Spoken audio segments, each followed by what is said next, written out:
नामकरण कहते हैं।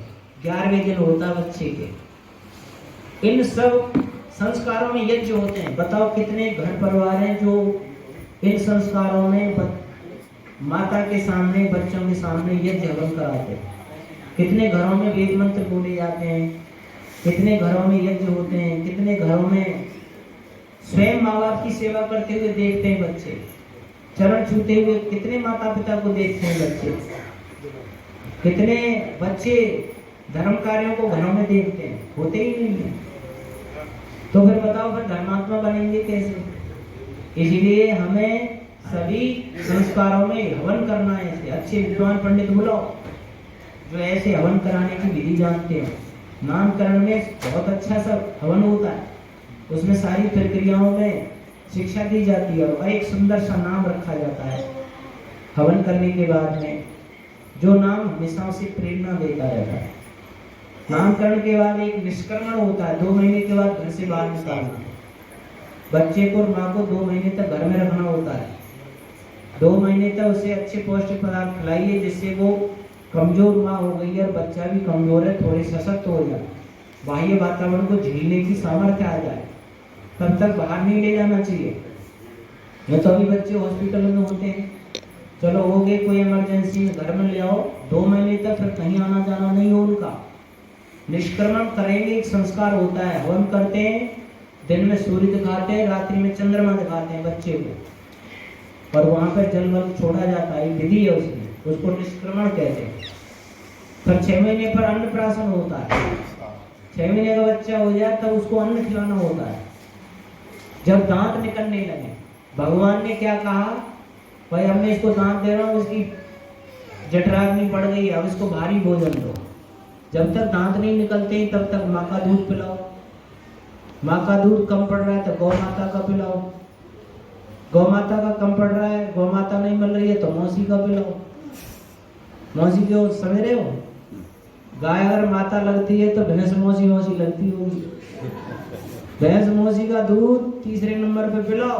भैंस मौसी का दूध खराब होता है, गाय माता का दूध शुद्ध होता है। गाय माता का दूध पिलाओगे तो भाइयों में झगड़े नहीं होंगे, देवरानी जिठानी में झगड़े नहीं होंगे। और भैंस मौसी का पिलाओगे तो सींग बढ़ते रहेंगे, देवरानी जिठानी के सींग बढ़ेंगे, सास बहू के बढ़ेंगे और भाई भाइयों के बढ़ेंगे, क्योंकि उनके अंदर ईर्ष्या होती है, गाय की नहीं होती है। गाय के जीवन में बुद्धि होती है, गाय के दूध में निरोगिता होती है, तेजस्विता होती है, सोने की मात्रा होती है। बच्चों को हमेशा गाय का दूध पिलाना चाहिए, केसर वेसर डाल के पिलाना चाहिए, जिससे अच्छी बुद्धि बढ़े, अच्छा तेज आए उसके जीवन में। तो ये होता है अन्नप्राशन में। फिर उसको दही, शहद और चावल आदि मिला करके भगवान का नाम लेके हवन करके और फिर उसको चटाना चाहिए और उस दिन से कुछ भारी भोजन धीरे धीरे से देना चाहिए। अन्नप्राशन 6 महीने के बाद में फिर होता है उसका एक मुंडन संस्कार। मुंडन जो बाल मुड़ जाते 1 साल में कम से कम। बाल मुड़वाने के लिए देवी देवताओं के उस चक्कर में मत जाओ। बहुत से लोग हैं कहीं देवियों पर उनको मुड़वाने जाते हैं बच्चों को, वहाँ शुद्धता नहीं होती, वहाँ कितनी गंदगी होती है, कितनी भीड़ होती है वहाँ पर, और कितने जल्दी से वो मूड़ते रहते हैं बालों को। अरे घर में हवन कराओ, पंडित अच्छे बुलाओ विद्वान, और वही नापित बुलाओ, नाई को वहीं बुलाओ, और उसमें हवन होता है। फिर मंत्रों के साथ मुंडन होता है। दाएं मुड़ेगा तो मंत्र लगे, बाएं मुड़ेगा तो मंत्र लगे, पीछे मुड़ेगा तो मंत्र लगे, ऊपर से मुड़ेगा तो मंत्र। लगातार मंत्र बोलता रहेगा पुरोहित, और वो नापित उसका क्षौर कर्म, उसका मुंडन करता रहेगा। और वहां ये दिया जाता है, जैसे इस गंदे बालों को हम तेरे सिर से मूड़ रहे हैं, वैसे तेरे अंदर आए हुए गंदे विचारों को भी हम साफ करते रहेंगे। हमारे कर्तव्य बनता है, बच्चे के अंदर कोई कमी देख रहे हैं, झूठ बोल रहा है, कभी चोरी कर रहा है, छुप के कोई काम कर रहा है, अब ये उसके अंदर गंदगी भरी हुई है इसके मस्तिष्क में, इसको आपको साफ करना है, तुरंत करना, देर नहीं। कोई बात नहीं, तो बच्चा आगे चल के सीख जाएगा, ऐसे टालना नहीं है। आपको उस समय लाल झंडी दिखानी है, चांटा नहीं मारना है, गाली नहीं देनी है, बच्चे को पीटना नहीं है, गाली भी नहीं देनी है, उसको समझाना है, हानियां समझाना है। आज बेटे तुमने झूठ बोला है, कल तुम और बोलोगे, परसों और ज्यादा बोलोगे, तुम्हारी आदत बन जाएगी। लोग सब अविश्वास करने लग जाएंगे, तुम पर कोई भरोसा नहीं करेगा, तुमसे कोई प्यार नहीं करेगा। तुम्हें आगे जीवन में बहुत ज्यादा हानियां इस झूठ के कारण झेलनी पड़ेगी। आज तुमने छोटी चोरी की है छुप के, कल तुम ज्यादा करोगे, फिर ज्यादा करोगे, गहरा गहरा संस्कार बनेगा, फिर तुम पकड़े भी जाओगे, जेल भी हो सकती है, जीवन नरक बन जाएगा। ये काम नहीं करते बेटा। कोई चीज लेनी है स्पष्ट कहो, झिझको मत, मुझे ये चीज लेनी है, कह के लो। कोई गलती हो जाए, अपराध हो जाए तो क्षमा मांग लो, स्वीकार कर लो मेरे से ये भूल हो गई। ये तुम्हारे आत्म कल्याण को बढ़ाएगी, दुनिया में तुम्हारे प्रति सम्मान पैदा करेगी। ये बच्चा बहुत अच्छा है, गलती भी हो जाती है तो क्षमा मांगता है, आगे नहीं करूंगा ऐसी प्रतिज्ञा करता है। एक बार मत कहो ये बात, बार बार कहो उसको, हर बार समझाओ। यानी बहुत मेहनत करनी पड़ती है अच्छा इंसान बनाने पर। दिमाग में भरे हुए पहले संस्कारों को डिलीट करना और यहाँ के अच्छे संस्कार भरना कितनी मेहनत चाहता है, कितना प्रसाद करना चाहिए, कितना सजग रहना चाहिए माता पिता दादा दादी बड़े लोगों को। तो उसको हम कोई भी हल्की हरकत होगी, पहले संस्कार भी आते हैं, उनको मिटाना बहुत मुश्किल होता है। और अंके भी पढ़ सकते हैं। और कभी बच्चों के सामने झूठ मत बोलो, कभी बच्चों के सामने झूठ मत बोलो। अगर तुम झूठ बोलोगे और बच्चों से चाहोगे कि झूठ ना बोले, ऐसा हो ही नहीं सकता। तुम ही सिखा रहे हो। हम बच्चों के सामने झूठ बोलते रहते है कोई चीज। जैसे आपने क्या किया कि बच्चे को संभालने के लिए चोट लग गई तो उसको दूसरे को गाली गलौज दे दी, यानी मार दिया मैंने, कोई बात नहीं बेटा, अभी पूरी झूठ है और तुमने मारा क्या, कोई बात नहीं बेटे, लगती रहती है, गिर भी जाते हैं, चोट आ जाती है, अब इसका क्या कसूर है यार। सच सच बताओ, तुमने तो ऐसा ड्रामा कर दिया झूठ मूठ उसको से वो करने के लिए, झूठी शुरुआत कर दी। और कोई बच्चा पीटा, थोड़ा सा डांटा किसी ने और तुम उसको डांटने लग गए, बड़े बूढ़े, अरे छोड़ा है, बालक है, क्यों मार रहा है इसको, क्या किया इसने, तू कौन सा हुआ, तू भी ऐसे करता हो हमें जब। ये बहुत गलती है। अब बच्चा क्या समझेगा, मुझे गलत मारा है, ये दोषी है, मैं अच्छा हूँ, मैं सही हूँ, ये गलत है।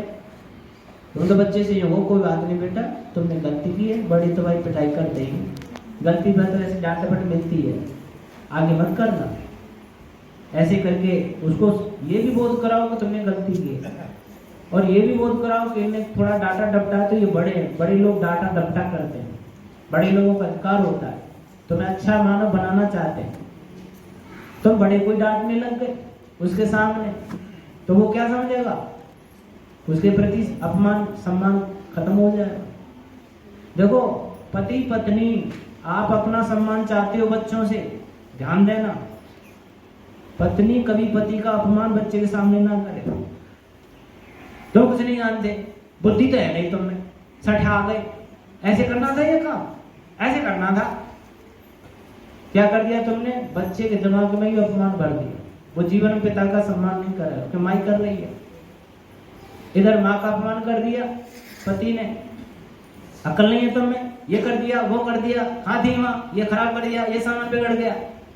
मत कहो ऐसे, कभी पत्नी का सम्मान बच्चों के सामने मत करो, कभी पति का सम्मान अपमान मत करो। अपमान करोगे जीवन में बच्चे कभी सम्मान दोनों का नहीं करेंगे, लिख के दे सकता हूँ। एक दूसरे का सम्मान करते रहो। कोई कमी हो जाती है तो मालूम है, रामायण में कोप भवन हुआ करते थे, कोई पति पत्नी में कोई तकरार हुई है, कुछ बातें, तो बच्चों के सामने कुछ नहीं, कोप भवन में चले जाते थे। ऐसे कई कोप भवन में चली गई, फिर महाराज दशरथ ढूंढते ढूंढते कोप भवन में गए, रात भर उनमें झगड़ा हुआ।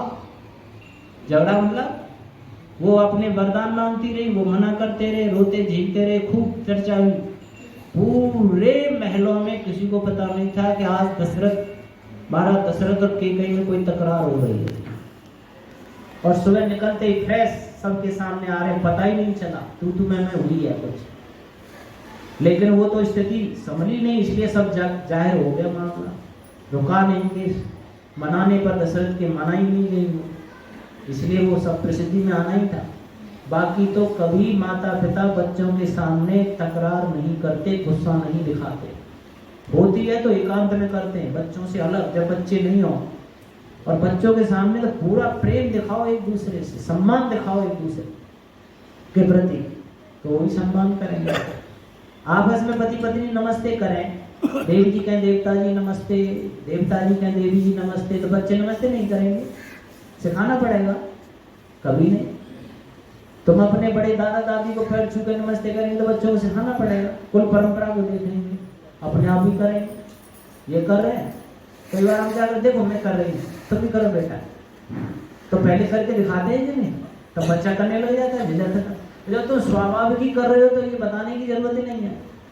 तुम जो बनाना चाहते हो वो बनो, पहले तुम करो, करके दिखाओ, आचरण से दिखाओ, तो आपके घरों में संतानों के संस्कार बहुत अच्छे बनेंगे, प्रबल बनेंगे, और वो आपका और सबका सम्मान भी करेंगे।